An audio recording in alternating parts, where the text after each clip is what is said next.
Welcome back to the United Christian Marriage podcast. Today I'm having Rachel on my podcast. She is a registered dietitian, a certified personal trainer, and she's a mom of 5. She specializes in helping moms gain confidence through incorporating simple, effective strength training routines into their lives. She pairs this with her nutrition expertise to help them fuel their workouts and lose fat at the same time. You guys do not want to miss this. We are connecting health, fitness, and marriage all together in one episode, and it's going to be beautiful. Hey wives, I see you. I know the pressure you're carrying, the pressure to be the perfect wife, the devoted mother, the woman who keeps it all together. You're told to be soft, feminine, and gentle, yet also strong, capable, and a provider. The world pulls you in 100 directions, stretching you thin, leaving you exhausted, and wondering if you're enough. But I need you to hear this. God has more for you. More for your marriage, more for your motherhood, more for the legacy you are building. You are not meant to do this on your own strength, so press in, do the work, and trust that something greater is coming. Hi, Rachel. Welcome to the United Christian Marriage podcast. If you just want to dive in and just start introducing yourself. Yeah, thanks so much for having me. So, my name is Rachel. I am a registered dietitian and a certified personal trainer. And I have a podcast where I do fitness coaching and nutrition coaching, and I have 5 kids. That is so fun. And most people would say that 5 kids is crazy, but I think that's perfectly normal amount. But I don't think that I'm on the normal spectrum of society. So most people would be like, you're nuts. But I think that's beautiful that you have 5 kids. It is. There's definitely ups and downs. I'll just say that. But they're all super fun, and I really enjoy having a big family. I feel like my kids, especially as they grow up, they're getting closer together, and I can't really imagine not having kind of a really full house. Yeah. I'm sure you're used to it now. It probably feels so lonely. Yeah. Oh my goodness. It's definitely, yeah, it would feel weird. We actually had 6 kids. We were foster parents, and one of my sons is adopted, and his little sister lived with us for a while, about a year and a half, as her mom got some things figured out. And anyway, so she left. It's been a year now, actually, and it was very bizarre to go from 6 kids to 5 kids, and to go from having an 18-month-old, like a baby to like no baby. And it was just such a weird feeling because you're like, usually you go through that transition really slowly. And to just all of a sudden, it was hard, of course, but like to go from like, oh my gosh, everybody can get in their car seat. It was kind of nice. Yeah. Yeah, I was adopted too. I don't think I told you that, but I went through foster care for 2 years and then I was adopted. And then my mom fostered and adopted a lot more kids after that. So that's very Oh, interesting. yeah. I We'll have to chat sometime about that. The whole Yeah. thing. Yeah, for sure. Okay, so I guess let's just dive into the first question, and that's how did you even get started on this fitness journey? Can you share a little bit about what that looked like, what got you into strength training, and what it was like starting out? Yeah, I'd love to share about that. Well, so I've been a dietitian for years and years and years, and I actually worked in the weight loss setting professionally for a long time. And I specialized in doing kind of the pre and post support for bariatric surgery patients. So patients that would get, gastric bypass or gastric sleeve, that type of thing. And I would help them to sort of create healthy eating habits before surgery so that they could be more successful post-op. And then I worked with them through the process of the healing. So there's different ways that you have to eat initially after you have surgery on your stomach. And so I would help them with that piece as well. And so I'd done that for years, and I had my first baby during that time, my first two babies actually during that time. And I was still in my 20s, and I was always able to snap back, as they say. My first baby, I was able to lose the baby weight within 6 months, and just doing, limiting my food and doing a bunch of cardio and really intense HIIT exercises. And then, and that worked slower with my second, but I eventually got there. And then with my third, at that point, we had four kids under the age of four, I think, five. Five. My daughter was in kindergarten. Four kids under the age of five, and it was March of 2020. So we all know what happened in March of 2020. Wonderful COVID hit, and we were in lockdown, and I found out I was surprise pregnant. And I always get incredibly sick the entire pregnancy. It's just how it goes for me. And so we were stuck at home, four kids, pregnant and very, very ill. And I did what every good dietitian does. I ate cookie dough. Oh my goodness. I feel I like I know, would. everybody's like, "Oh, you're a dietitian, you should have, you go eat a carrot, right?" No, I completely ate my feelings. I was so stressed, so overwhelmed, and just couldn't make any effort with my body. And I just put it off, and I just said, I will deal with it after the baby is here. And so I remember when I went into labor, I went to the hospital, and I weighed myself, and it was really bad. It was before I had him. So he was still in my stomach, and it was really bad. And then, delivery. And then, like 2 months later, I was like, okay, I'm going to get on the scale. So I get on the scale, and 20 pounds are gone. And I'm like, okay, it's been 2 months, that's like 10 pounds a month. That's all right. And then I was like, wait a minute, this kid weighed 8 pounds. And when I weighed in the hospital, he was still inside me. And then you start thinking like, how much does the placenta weigh? And I start Googling like, how much does all this amniotic fluid weigh? And then at the end of that, I realized I hadn't lost anything at all. Fully breastfeeding. I'm a dietitian, so I know how to eat, and I hadn't lost anything. So I'm like, okay, I'm not going to think about it. And then 4 months go by. I weigh myself again. Nothing. Breastfeeding, nothing. And that was honestly the start. That was the beginning of it because I was like, what is happening? None of the stuff that I tried before is doing anything. And I did the typical, the stuff I tried in the past. I continued to try doing that. And it worked like kind of like I got within like 20 pounds of my kind of what my normal weight was, where I like to sit at, but it just wasn't budging. And it felt like every pound was this monumental effort and suffering. Like I had to be so hungry. And then I started desperately trying different fad diets. I mean, I did keto, I did intermittent fasting. And I remember I got up to three 24-hour fasts a week and nothing. And I was like, what is the deal? I'm eating like nothing. And then here I am, can't even lose weight. And so I remember giving my son a bath one time when he was a little bit older. And I remember seeing this, I was on Pinterest, and I remember seeing this pin of this girl in this like sparkly, glittery bikini. And she was on a stage, and I was like, that's weird. What's happening? Because she wasn't at the beach, she wasn't at a pool. So I clicked on it, and it was her experience with competitive bodybuilding. And she was sharing in the article about all the weightlifting she did.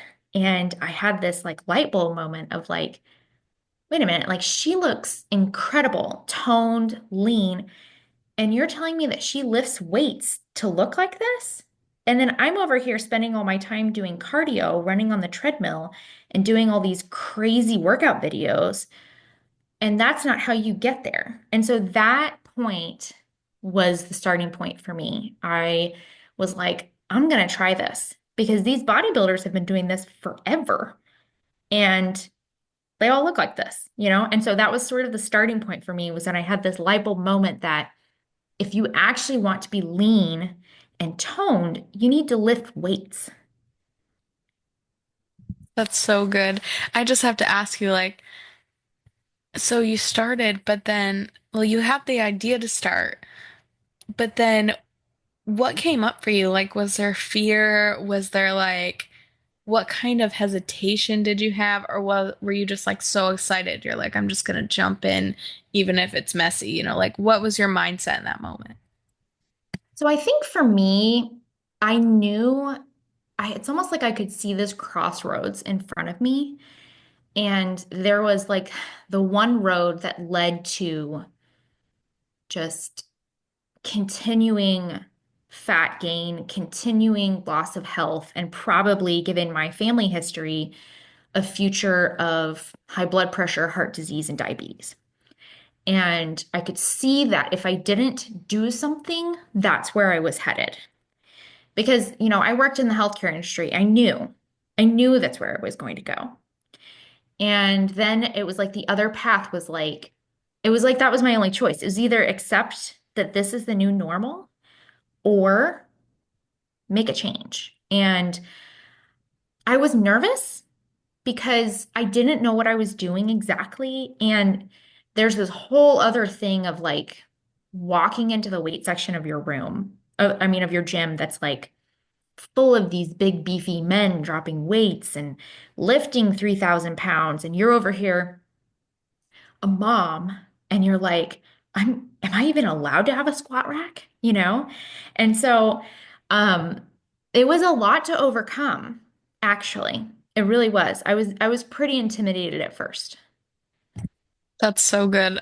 I remember when I first tried to get back into the gym after my first kid, and everybody like was in the with the all the like actual racks, so there was like the squat racks and the benches, and they would all be full. And so I would just be off to the side, like with the little weights that no one wanted, just like waiting for a big one to open up so I could like sneak in.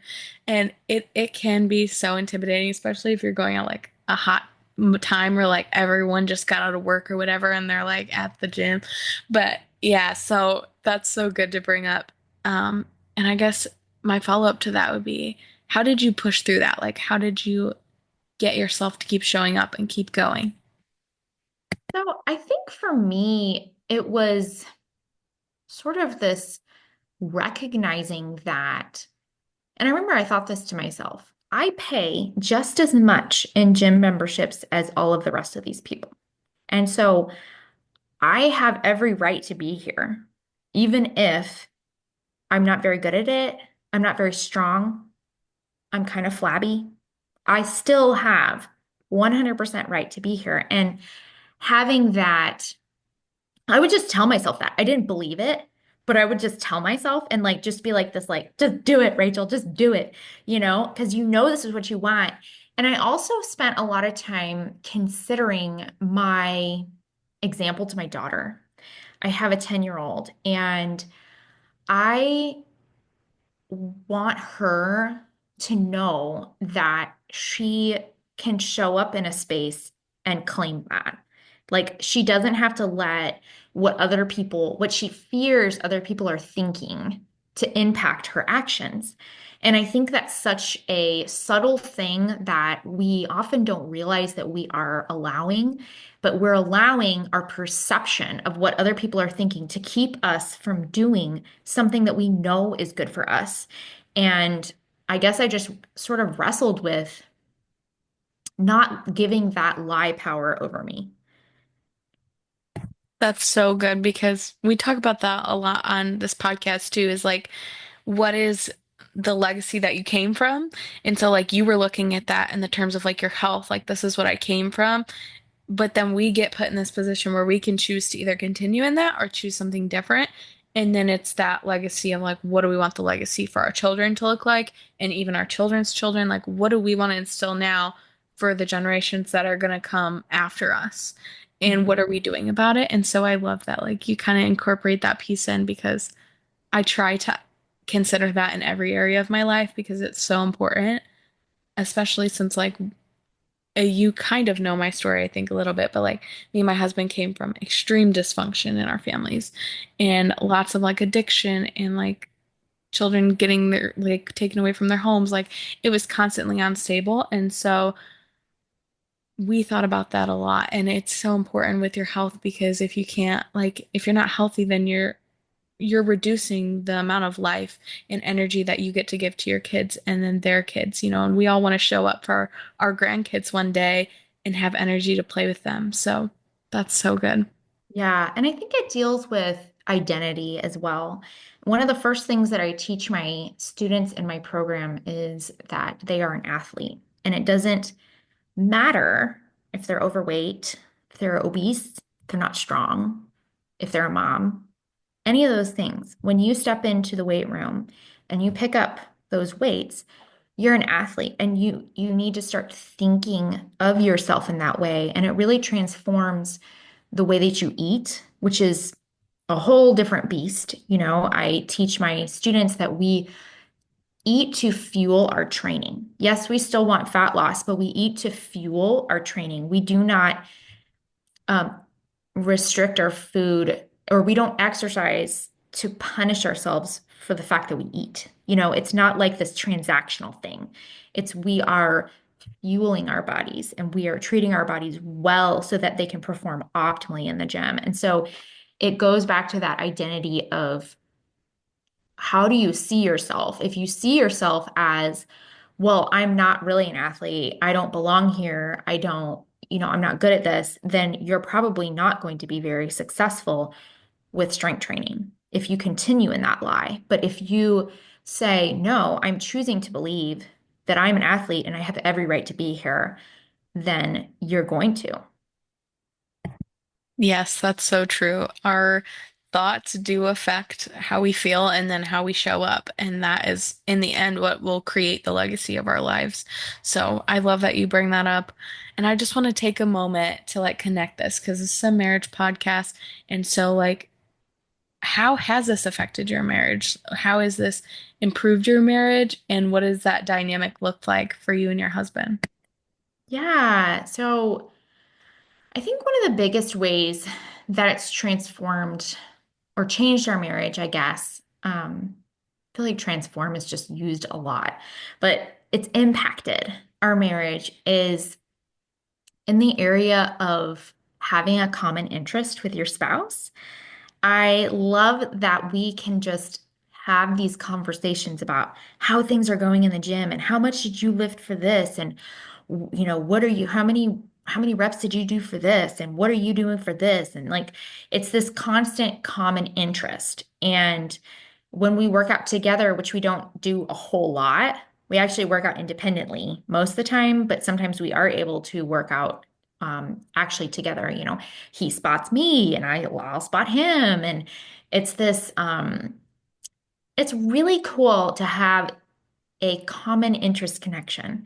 And I think when you have kids, especially the number of kids that you have, that we have, and with some of the struggles that some of my kids have, it's so easy to make our marriage all about the kids because we're in the trenches together.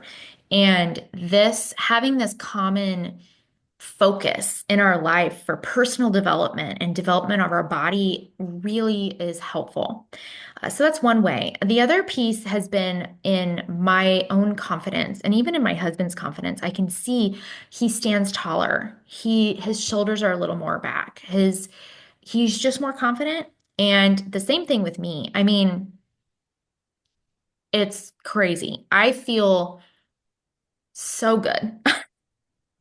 And I am like, I don't know, I don't want to get all TMI, but it's like, I know my husband thinks I look fantastic. And I just love that it's like, when I feel good in my body, like physically, I feel strong, I feel healthy. I know that that's attractive to him. And he responds to that, you know. And so that's been another way that it's been impacted our marriage. That's so good. I love that because it's so true. Like, our husbands want us to feel good, and they like when we feel good, even if they didn't specifically cause it, they just want you to be happy. And so I love that. That is so good. I guess I just want you to kind of talk about like if there's a wife out there listening to what you just said and they're like, I want that, but they have no idea where to get started, what advice do you have for that person? Yeah. So, of course, there's going to be some nuance, to have they lifted weights before? Are they completely new? Like they don't even walk or do any sort of form of regular exercise, that kind of thing. But for the general, health history, but for the general healthy person that maybe does a little bit of cardio because they know they should, and they want to get into strength training, you can start something at home if you want, and if that gives you more confidence. But where I feel like women really do well is when they focus on prioritizing a couple days a week, maybe two, to actually get to the gym. And I tell my students it's like an appointment with yourself and having it at the gym, if you're able to do that. I understand some people can't due to distance issues or financial struggles. But if there's any way that you can find a gym with a good childcare, and make that an appointment with yourself. It's a non-negotiable. And the first thing that I tell people to do is just step into the weight section. You don't have to even do an exercise. Just go get in a squat rack. Feel the bar, see what it's like to stand in that space and then go do some body weight squats in the squat rack, but just claim that area. That would be the number one thing that I think a complete newbie should do is getting it in their head that I belong here. And if your audience needs help with that, I do have a free resource for them. I made a video that I call the No Fear Weight Room Tour. It's a quick video and it just gives them a breakdown of how to set up the gym equipment for the different main compound lifts. So the Smith machine, the squat rack, the deadlift platform, just how to actually physically set it up. Because I think that's half the intimidation is I don't know how to do this.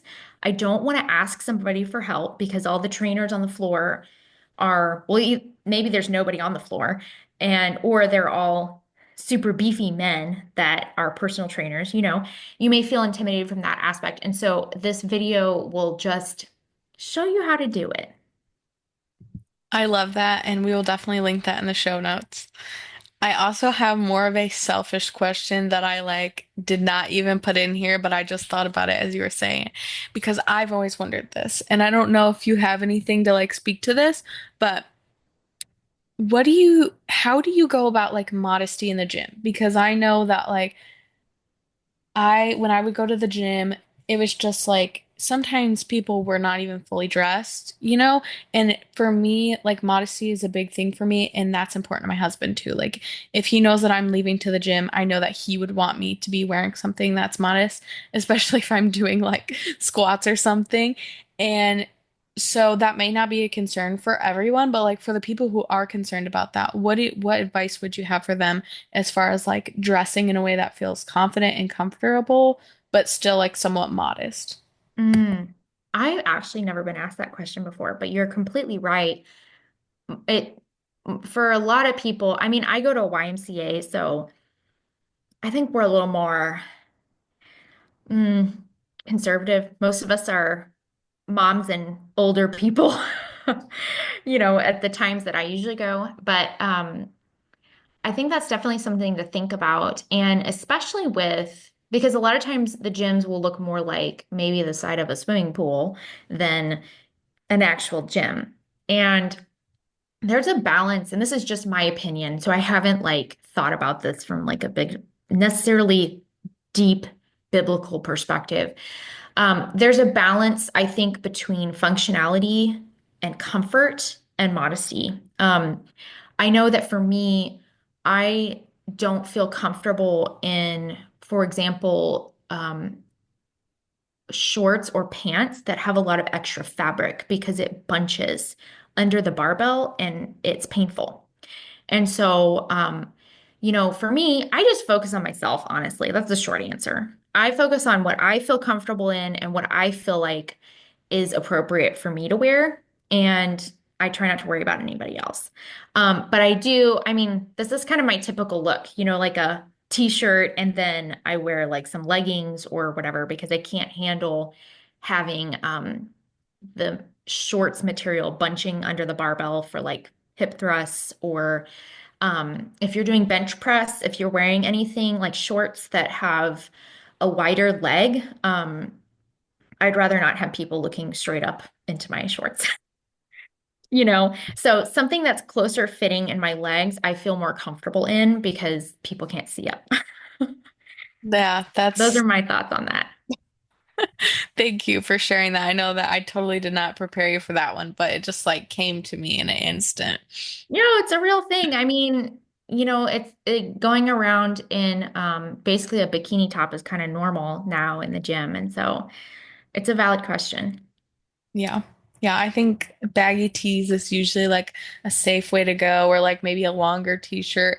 Um, so much goes through my head though, because I'm like so far into like some of the non-toxic stuff that they're like, don't wear polyester. And I'm like, how do I find workout equipment without polyester in it? Like that's such a pesky little detail, but Well, and it's a balance of it's like risk management. What is actually worse for me? Polyester or not working out because I don't have the right clothes? Like yeah, that's such a good point. that's the way I think about it anyway. Which Yeah, is the lesser evil? that's good. That's a good point. I probably need more of that in my life where I'm like, okay.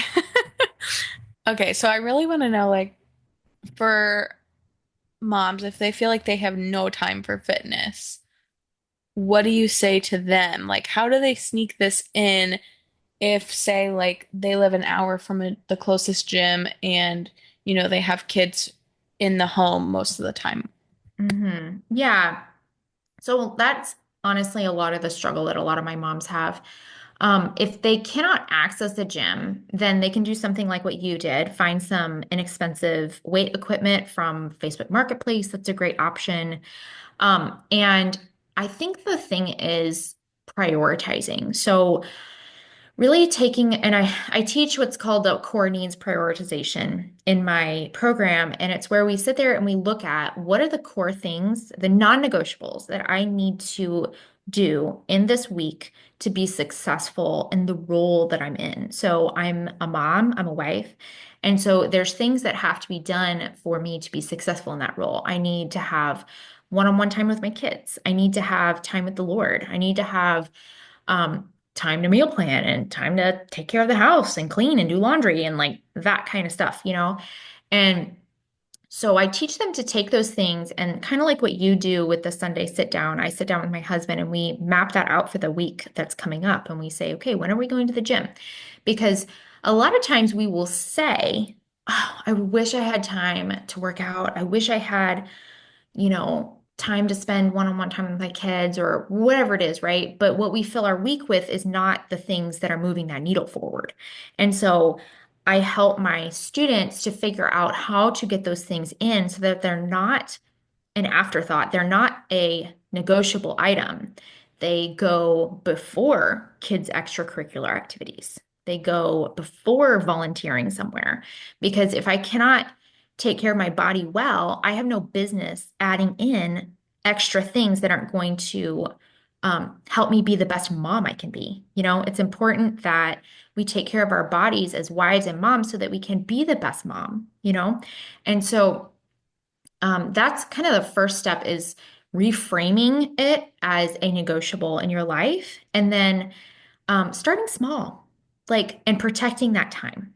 So that's the big thing is we protect the time that we have to take care of our body and we explain to our kids like, hey, right now, because my kids went through this season where they hated going to the childcare. They just screamed and cried and it was this whole thing. And I felt guilty, honestly, but I realized I need this for my mental health, first of all. Strength training is fantastic for your mental health. And I need this for my physical health as well. And for me to be a fantastic mom that's able to show up when I'm 60, 70 years old, when my kids really want me to be there, um, I have to do this now. And it's sort of an investment. And they may not understand it.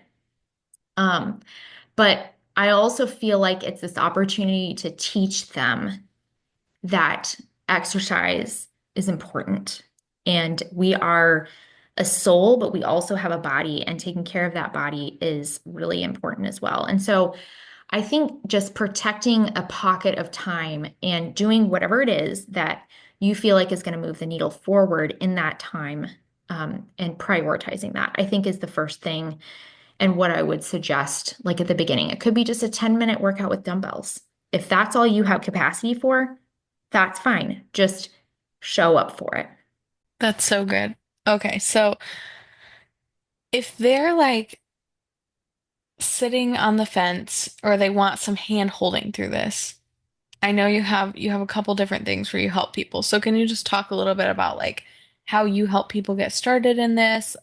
What are your free things? What are your paid things? And give us some insight into that. Yeah. So my free thing is, like I mentioned earlier, the No Fear Weight Room Tour. And then I have a program. It's a 12-week program where I teach students how to create a healthy, fit lifestyle.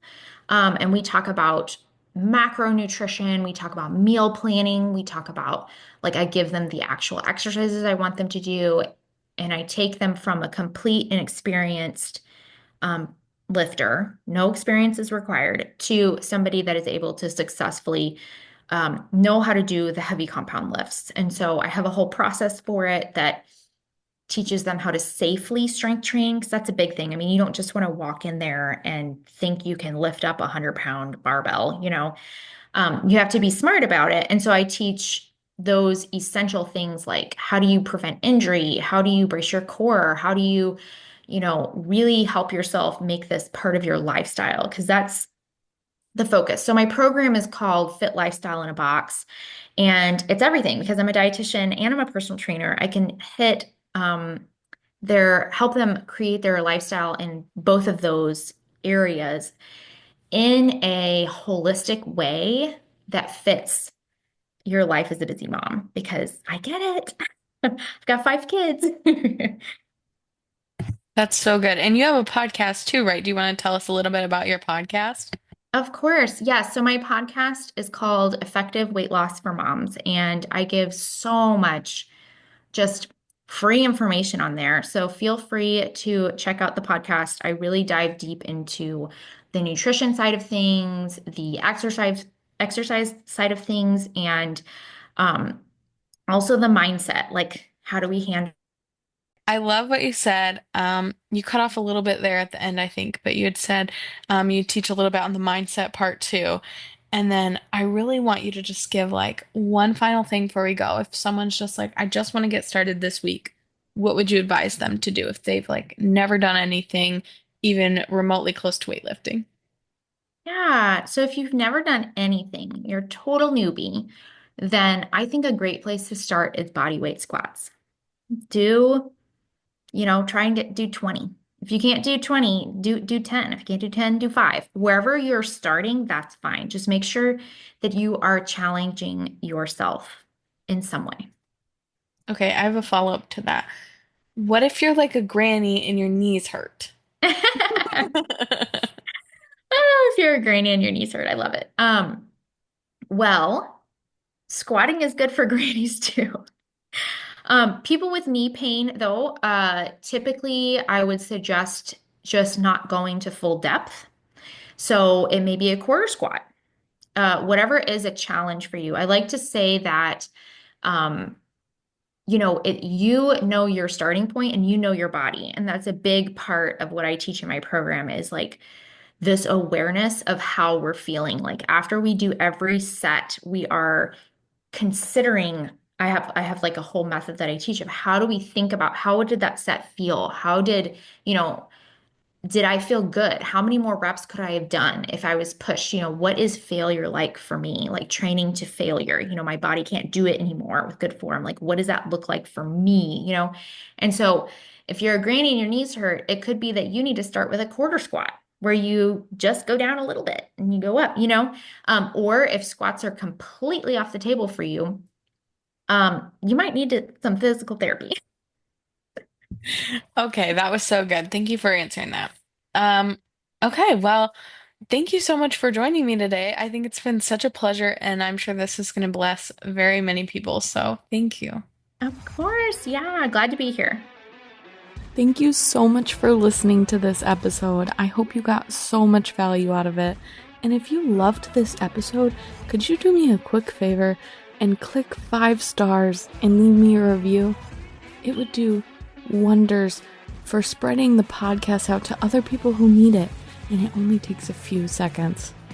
If you have an additional few seconds, why don't you go ahead and screenshot the episode and share it to your stories so we can spread the message and get more families healed. Thank you, and until next time, I will be praying for you, and I hope you have a blessed day. Bye.